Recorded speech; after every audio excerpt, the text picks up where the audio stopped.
Ready to begin. I pledge allegiance to the flag of the United States of America and to the republic for which it stands, one nation under God, indivisible, with liberty and justice for all. Thank you, everyone. Roll call vote. Mr. Krokl. Here. Mr. Ballantyne. Here. Ms. Hanson. Here. Mr. Allred. Here. And myself here. Approval of the agenda. So moved. Second. Moved by Mr. Ballantyne, second by Mr. Allred. Everybody's here, so we can do all in favor. Aye. Any opposed? There are none.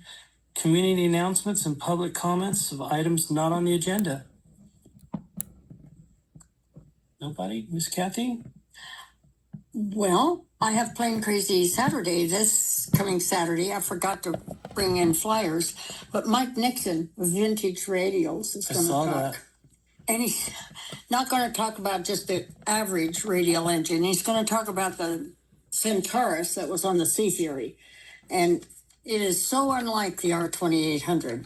And I just thought everybody would be interested in seeing the one that he rebuilt.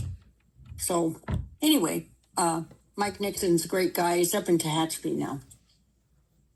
Mike Nixon is 11 o'clock here. he's a longtime board member at Tehachapi Valley Health Care District and was president as they went through building the new hospital up there. Really? He's a good guy. Oh, he's a great guy. Yeah. Yeah, I really like him. Any other public announcements, community announcements? Seeing none, we'll move on to item 3, consent agenda. Staff recommends approval of consent agenda by one motion. Any discussion on this? Any public comment?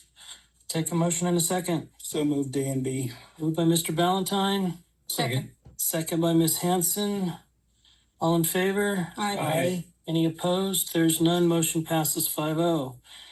Item 4, action items. Item A, resolution amending board policy 500. Who wants to let us know what that is? Well, Carrie's been working that actually. It is in your packet with the attachments provided.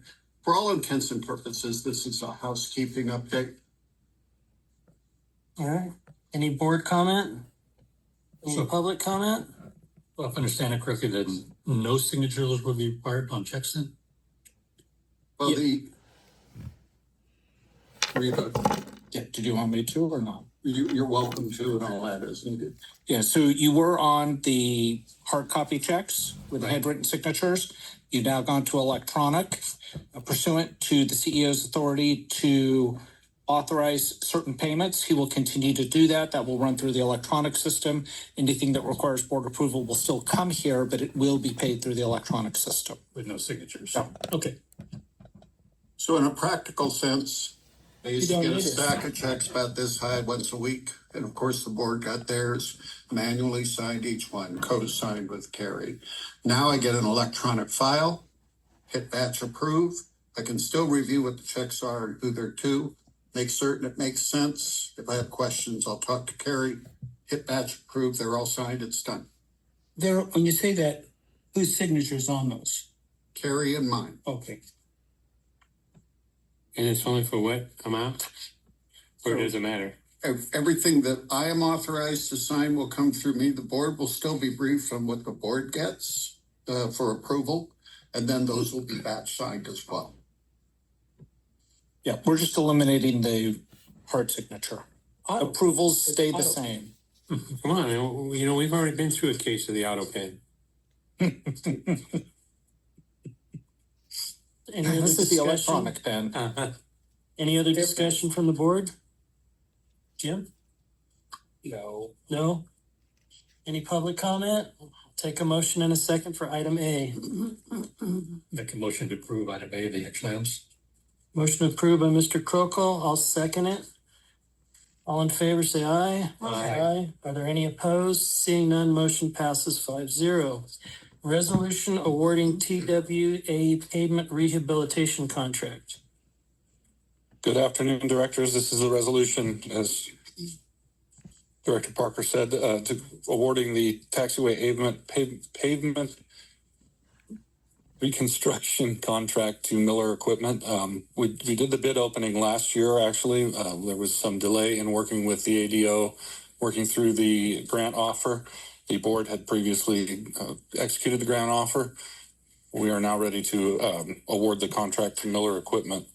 The basis of the award was the base bid, which is the $805,707. But we will execute the contract for the base bid and the bid alternate one. The contract originally included, the contract will not include both bid alternates, but the project originally included pavement from the approach end of 12-0 through Foxtrot and to the intersection of 422. We were not funded for the full project, which is why we're awarding only the base bid and base bid alternate one, which is pavement in the intersection of Alpha at Foxtrot, pavement and striping. Any board questions, comments? Take a motion in a second. We do have, I'm sorry to interrupt, but we do have Meeting Hunt on the Included? here at Foxtrot across Alpha. It does not include the bid alternate 2 that's pavement towards 422 and the 1-2 approach end. So it is just this intersection. Pavement reconstruction and striping. That was the worst of it, wasn't it? That's where it's damage. really tore up. Yeah. What caused the damage? Airliners. Just heavy airplanes? It's a combination of heavy aircraft and the fact that we don't believe that section has ever been rehabilitated. It's been rehabilitated at the extension of 3-0. It was rehabilitated up to that point. But I don't believe in any recent history of the airport that intersection has ever been rehabbed. How deep will it be? I'm going to defer to one of the gentlemen from Meeting Hunt to answer the technical aspects. It's used significantly, right? For any departure going off of 1-2. Yeah. You can't taxi to the approach end of 1-2 without taxiing through that section. Okay. So what does our most important customer do? Not taxi across it? I believe I think it's you know who I'm closed talking right about. now. I kind of just... So for Taxiway Foxtrot, we have been in a mitigation standpoint. The taxiway has minimal use. So anything under 12,500 pounds, we do have blanket approval for aircraft to use that section.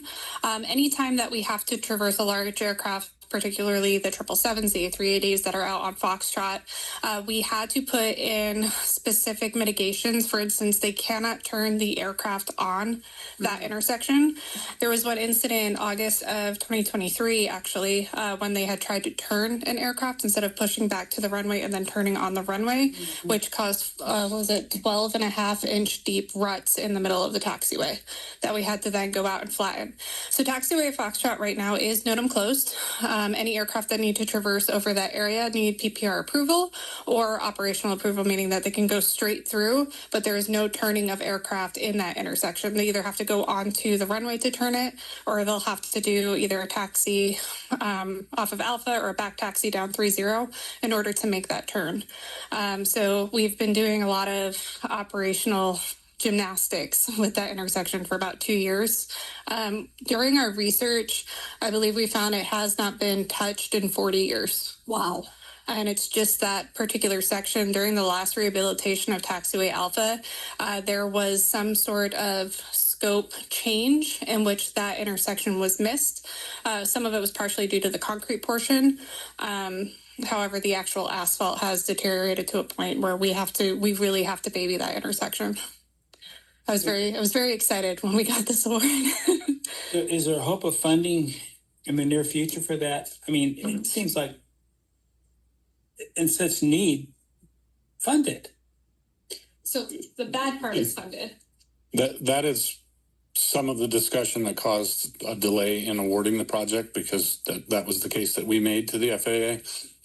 It is titled as phase 1 because the phase 2 and phase 3 of it appear later in our ASIP. So the plan is to fix the entire Alpha But right now, with the funding available, it's to fix the worst failed section. So we'll take what we can get. And to answer, I don't know that, I think that Mead and Hunter on the call, but for some reason we're not hearing them. I do not know the exact thickness, but it is a I can speak to that. This is Rafael with Meeting Plant. Basically, the payment section was assigned with the fleet mix for the users that are going to be taking that intersection. The total payment section is actually 9 inches of asphalt on top of 13 inches of aggregate base, on top of 6 inches of cement treated subgrade as well. So it's a pretty hefty section because you have pretty heavy bodies going through that intersection. Yeah, okay. Is asphalt gonna hold up to a 777 turning in there? Yes, this section was specifically designed for those kind of loading situations. And this is Chuck McCormick for Mean How to I'll add in, one of the things with asphalt pavement sections, it's really the sub base and the base material that's supporting the weight of whatever's going on it. The asphalt is really just, the top is just a cap on it. So like in this case, when you had that severe rutting, it's the base materials that have failed over time. Since our clay kind of moves. Yeah. So the plan will be then to asphalt the top section of it again? Correct. Yep. 9 inches asphalt. Okay. Yeah, but 13 inches of base, that's great. Everybody Okay. happy with that? I think so. Take a motion in a second to award the contract. So moved. Moved by Mr. Ballantyne, Second. second by Mr. Allred. All in favor, say aye. Aye. Are there any opposed? Seeing none, motion passes 5-0. Thank you, gentlemen, for meeting Hunt. Thank you, Floyd. Reports, item 5, Director Administration. Carrie's not here today and I don't have an updated report. Director of Operations.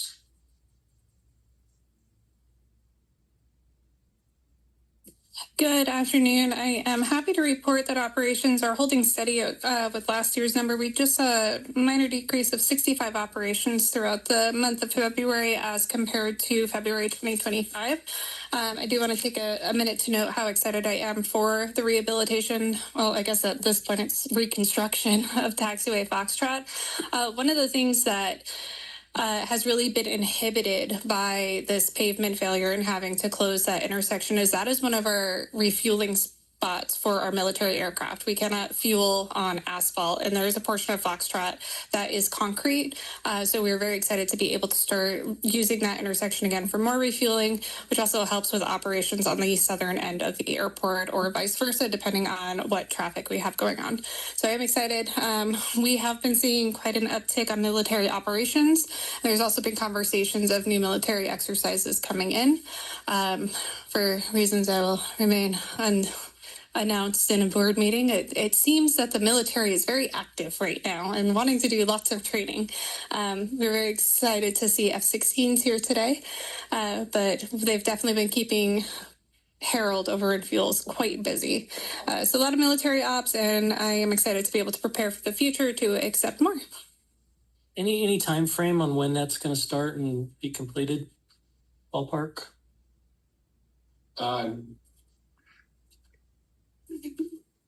Tentatively, it's July timeframe for actual physical work, so there'll be some mobilization prior to that, and then we are looking at approximately a 26-day closure. Oh, that's pretty fast. Yeah. Very good. Thank you. All right, Chief Executive Officer report, Dr. Smith. Please. So allow me to digress for a second to Ariel's ops report. We have a hands-on session every Monday morning where all the various directors here get together with me and make certain each other is on the same sheet of music. A week ago, Harold briefed that we went through 17 truckloads of fuel, refueling military aircraft, all the FAA Wow. coming through. So Awesome. that doesn't happen without ops, without maintenance having the facility going, without fuels pumping gas, Yeah. without Carrie writing the checks, without the IT that goes behind all these things. So fiercely proud of that staff that manages to keep me out of trouble in most cases. Are And we still notice- able to give those guys granola bars and waters. We're doing that. Very good. Okay. I And in noticed fact, if you pop by the Pilot's Lounge, there's 2 U.S. Air Force Academy cadets that are flying the T-6 out Yes. here today, learning fundamentals of flight tests and writing test reports, flying with what fun it Vicky is to Middleton fly a from tail UNO. dragger. Beautiful. I Yeah. noticed some fire bombers, Yes. So they were Kinda here neat. this past week. DC-9s. Couple days. Yeah. And interesting to see. Ah, Fascinating. Were they Anyhow. working? Were they working or are they just They were Is it a- training. training? yeah. They like our runway. They love our runway. Yeah. Mhm. Yeah, an extra couple thousand feet means a lot more agent, Oh, yes. right? Okay, so now what we really put on paper was at the Air and Space Force Association Air Warfare Symposium. Hmm. Obviously, we're not a warfighting unit, but the beauty of these symposiums is the multiple contractors that we do work with day in and day out that are there. They are. So re-enhancing that relationship with Northrop Grumman, with Lockheed, with these other agencies is very, very robust. And one of the things that comes out of a conference like that and our interface with the local AV Edge, Boeing Site 1 at Plant 42 will be leaving. That site will be announced tomorrow, whether it goes to Lockheed or Northrop. Mm. So the old historic space shuttle building, et cetera, Right. come available. My selfish desires is they still have content here. And I know of a place near the town of Mojave that has some land available and we may be able to incorporate these people. So building on these things will hopefully create opportunities in the future. Very similar in the Defense and Technology Aerospace Procurement Conference. It was basically a contracting conference, but made a lot of contacts there that relate to the 4th item down on the list, hangar development. So prior to talking hangar development, spaceport bonds, the big beautiful bill allows us to offer bonds that are tax-free. Neat. I am not anyway committed to that at this point. It would, of course, go through the board for something like this. But as we look at the potential for building this airport up for the future, I believe very strongly we cannot rest on laurels. We have to set conditions for tomorrow. And between the ops staff and Lynn's great work and the contract side, we had 320,000 square foot hangars on Bravo. Those would probably lease fairly quickly, Oh, I'll bet. right? The issue is, can we build them and have an ROI? You know, if we're going to charge our published lease rate for those hangars, I have to build them at a cost less than the published lease rate. Right. And a way to finance that, rather than deplete any reserves we have, might be tax-free bonds. Might be. Now, I'll tell you personally, I don't like debt. But it can be a tool if used carefully. I'm not a Bond fan. Correct. Yeah. So it's just another alternative. Option. It's the various bond brokers out there, and we had a meeting at these conferences, basically say tax-free munis, which is what these would be in California, sell very, very quickly because we have both federal and state tax that the bond will waive. So an investor getting, say, a 15-year bond may very well be able to accept an interest rate well below market, say a 3.5% debt loading. So again, we are not signing any bond contracts, but it's something we're looking at very carefully as we look at different resources to set conditions for the long-term growth of Mojave. And we have a mission partner out there that will be briefing in closed session in a few weeks that is looking at some additional hangar development. And we're working with external contractors to support those goals. So the hangar development piece is very robust. We are not aggressively pursuing GA hangars at this point. To be absolutely painfully honest, every way I look at this, I cannot get it to pencil out. I simply can't look at throwing roughly $100,000 per hangar Mhm. against one for what we charge and rent. Us and every other airport across the country has The the math- same problem. The Right. math does not pencil out. The math is not there.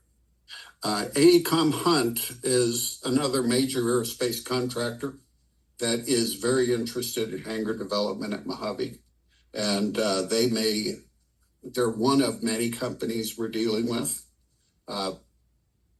They have internal financing capable, so we can look at different alternatives. By no means are any contracts signed. This is the early phase of investigating what can we make the investment we put into things like Bravo turn into as far as revenue sustaining the airport for the future. That's the ultimate goal. ILS Corporation, we're working with very closely. They are sort of, well, I shouldn't say the expert, an expert in vertical launch capability Mhm. and to get it sold to the FAA. So they speak that language. They've done it before. I previously briefed the board on my meeting with Dr. Nguyen, the administrator for the FAA that covers vertical launch. He believes that we have a compelling case and that we've answered all his questions. We're in the early phases of this, but we're going to keep moving forward. Same rationale from my perspective. We can't sit on our laurels of horizontal launch. When we are looking at projections are saying we will double the launch cadence in the United States in 2 years. Yeah, we're doing about 200 launches this year, expected to go to 400. And we need to be part of that for multiple reasons. And one of those reasons, frankly, is national defense. It's an absolutely essential piece. Is this the same kind of launch at Vandenberg? We would- Launch? Yes and no. So yes, in that it's vertical, it's going straight up. No, in that principally what we'd be looking at least initially, is not building the huge $1 billion slicks that they have at Vandenberg and Canaveral. We'd be looking at going with these smaller systems, easy low Earth orbit access for instead of 200 or 300 satellites, 2 or 3 satellites. But they cost a factor of 1,000 times less than the Glenn 1 or the Falcon Heavy to put into orbit. And frankly, as far as infrastructure, what do we really need for these guys who do that? We need a concrete pad about the size of a tennis court. They bring out a TEL, they pop up the system, they launch a rocket into low Earth orbit. It's pretty amazing what's going on with the technology. Mhm. And some of that technology is growing right here, which is That's right. exciting. So we have companies that can take advantage of that. Something I'm extremely pleased to brief the board. We have made the first hurdle of the California Jobs First grant. So I'll have the opportunity to go to Sacramento and with my pitch deck that the staff is doing an amazing job building. And I get 5 minutes in front of California Jobs First and the Governor's Office of Business Development, GoBiz, to sell Mojave. So that initial hurdle was for $3.1 million. So very excited that we are in the hunt for that. Several of the other organizations that are in the hunt for that are doing projects here at Mojave. Mhm. So one way or another, this airport's going to benefit from Jobs First. It's a win-win. It is.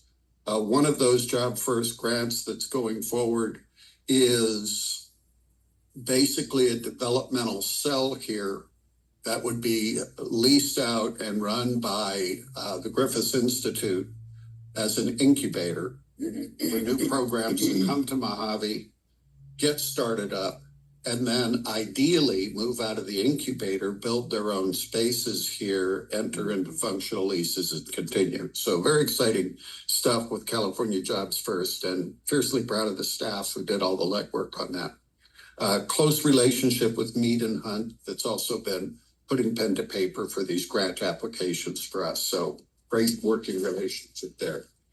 And then the last line, I know it sounds kind of vague, CEO projections and vision for board future review.